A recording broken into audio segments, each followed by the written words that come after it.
Or table, whichever you choose. You're never going to get this right. Doesn't matter. It's just a table, piece of granite, marble, whatever you want to call it. It's Tom granite. Schmitz on the right, the grumpy one. Nice-looking guy over here who's pleasant. Tom James, good to be with you. I'm Buddy Martin. The topic today for the group, for the Knights, is the next coach to be fired in either the ACC or the SEC. Who wants to go first? I'll go first. Okay.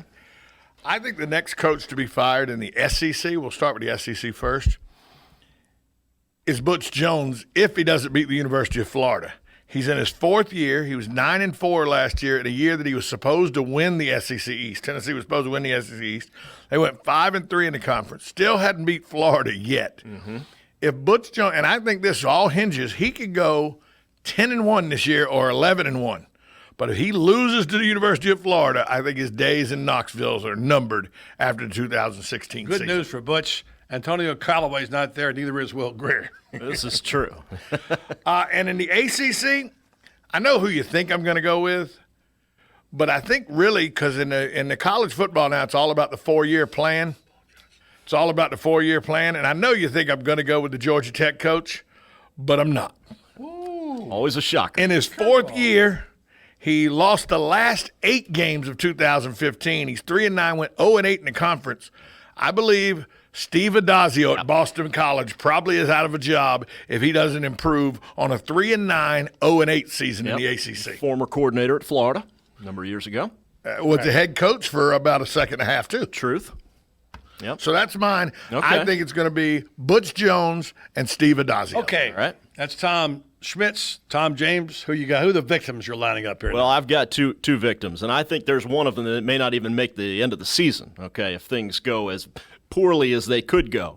That's Kevin Sumlin at Texas A&M. How things have changed. How would you say that? Out in College Station. I mean, once upon a time he had a great Johnny Manziel as his quarterback. That's all he's ever had. That's about all he's ever had. That first year he was 12-1 and went 11-2, and then it's been diminishing returns ever since. But on top of all that has been all the drama that has gone on at Texas A&M. You've got coordinators spouting off on Twitter about recruits that are decommitting and going other places. You've got stud quarterbacks you had on the roster, 4- and 5-star guys who are transferring away.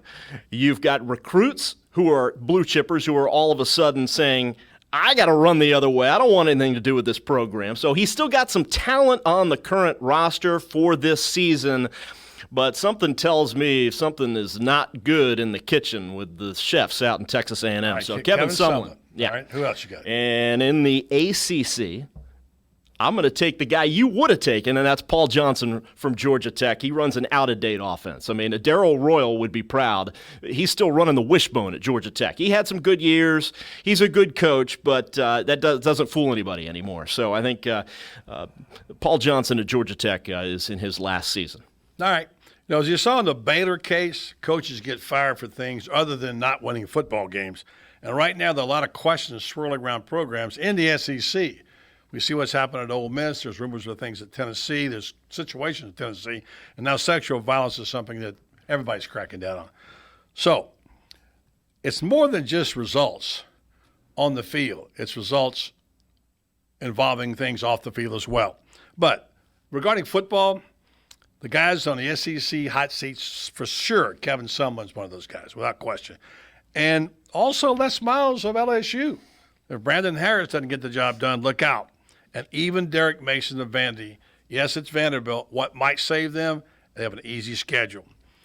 ACC pretty much did all of us house cleaning before. Not much left except Paul Johnson waiting in the wings. But here's the key. There's a website called coacheshotseat.com. And they're ranked. Here are the top 3, reverse order.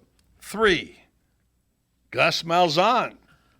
2, Will Muschamp, who hasn't coached a game. Hadn't even started yet. Give him a chance. And, of course, number 1, Kevin Sumlin. Kevin Sumlin. I'm gonna guess that all coaches block their servers from access to that website. That's the last thing you ever want to see. Well, you talk about Gus Malzahn. I had him here. He's 15-11 overall since the year he won the national championship. He's 1-1 in bowl games, and those bowl games were the Outback Bowl the second year. Mm-hmm. the Birmingham Bowl last year, and he's 0-2 against Alabama. He 0-2 against Alabama since that championship year. He may have achieved too much in year one, and the expectations may be something that's unachievable at Auburn. Perhaps. Possible. Those are the guys on the hot seat in coaching. Here are the three guys on the hot seat at the round table, square table. He's Tom Schmitz. He's Tom James. I'm Buddy Martin.